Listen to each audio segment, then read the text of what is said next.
Hey everybody, welcome to CastorsCorner.com. I'm your host Khalil, and today on the live toy of the day, we're taking a look at this big guy, MODOK. He is a monster, and if you want a good look at him, close up, better than this, you should go to CastorsCorner.com for a full gallery, and you can check out our little preview of him and his army on our Instagram page. We are at Castors Corner on Instagram, Twitter, and Facebook. And this week, you can also check out our Cornercast podcast, which is on Apple Podcasts. This week with our friend Lacey Gillerin, talking Star Wars, the pandemic, and just the nerd culture community, and our love of all things Star Wars. So let's talk about this guy. So Toy Biz, Marvel Legends, had some of the best Build-A-Figures for the price at the time. I might say ever. In one wave, we got a MODOK. In another wave, we got a Mojo. We got a Sentinel. We got Galactus. They killed it in that line, to be all honest. To be completely honest. And I don't feel like my original MODOK here needed an update. But they did it anyway. And instead of being a Build-A-Figure this time, he is a deluxe figure. $50. I'd say it's worth it. I'm happy with it. The original one in that wave was impressively big for the time. This one is much bigger, much more defined. They were definitely constrained by the packaging at the time. The legs were a lot smaller, the hands and the arms were a lot smaller. The head itself was smaller at the time. This guy, however, is a giant. And he is definitely top heavy. The one criticism I have, he does come with...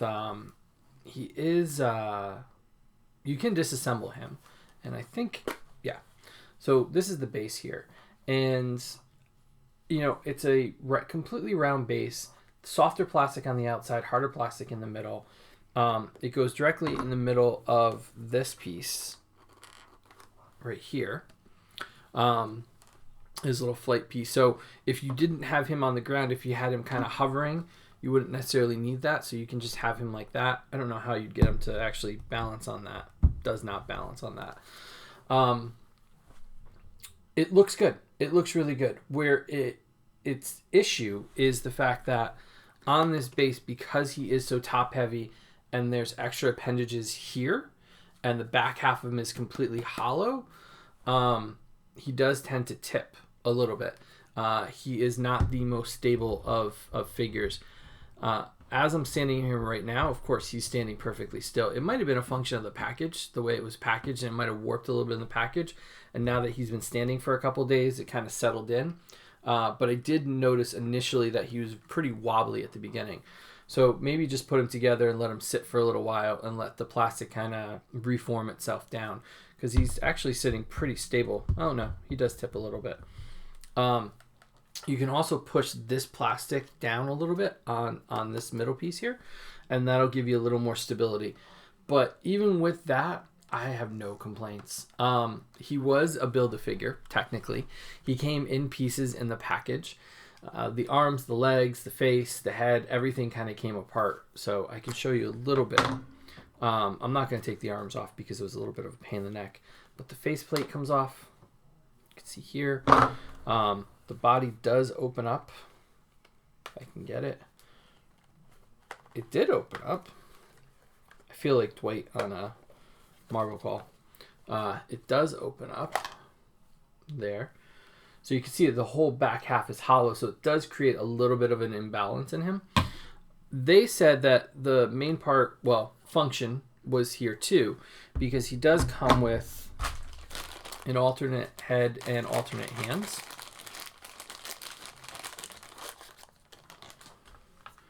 So you get a screaming face, and you get some alternate hands here as well. And you should be able to theoretically, I believe you can store the extra head and hands in the back. And that actually weights it a little bit better. I had some trouble initially when I first did it to get the head in the right position, but I guess for everybody that's wondering what position do you need to put the head in so that it stays, it's that.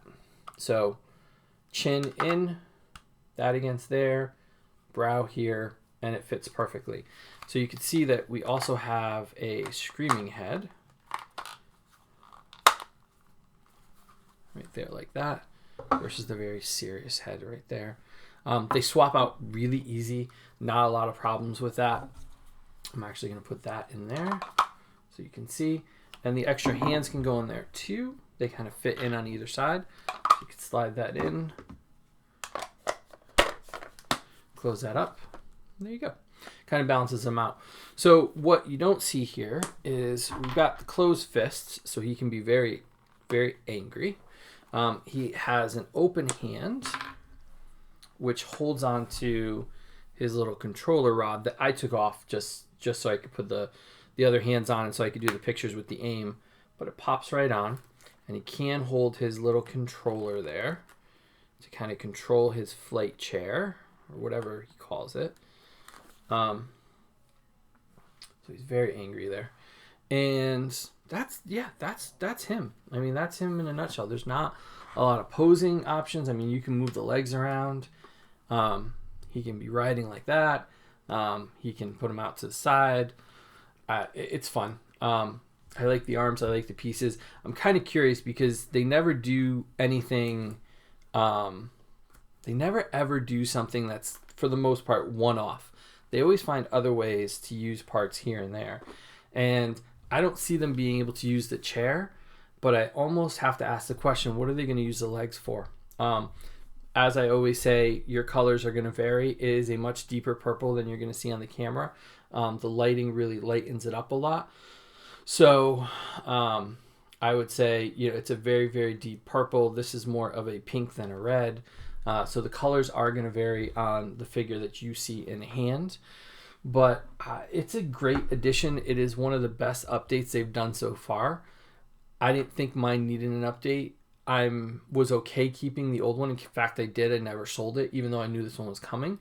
But I have to say, the difference between that one and this one is that this one is a lot brighter. It is a lot softer in sculpt.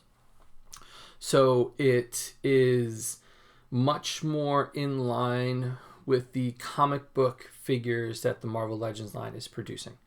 I think that's what I take from it. It aesthetically fits better with the current run and design that they're using, whereas the old one really went with that kind of, if you think back to Reed Richards and the Punisher, that much more grizzled, that much more darker kind of Marvel Knights look, that I think that the aesthetic that they were going for.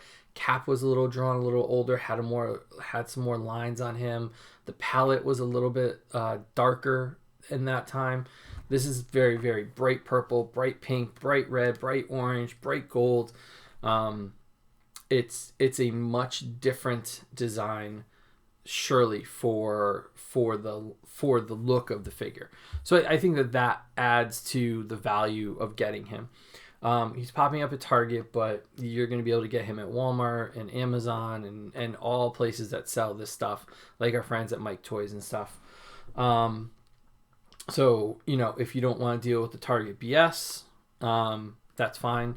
A bunch of people that I know pre-ordered him at Target for store pickup the day he was released, even though that release date was fake. Target, you lied to us.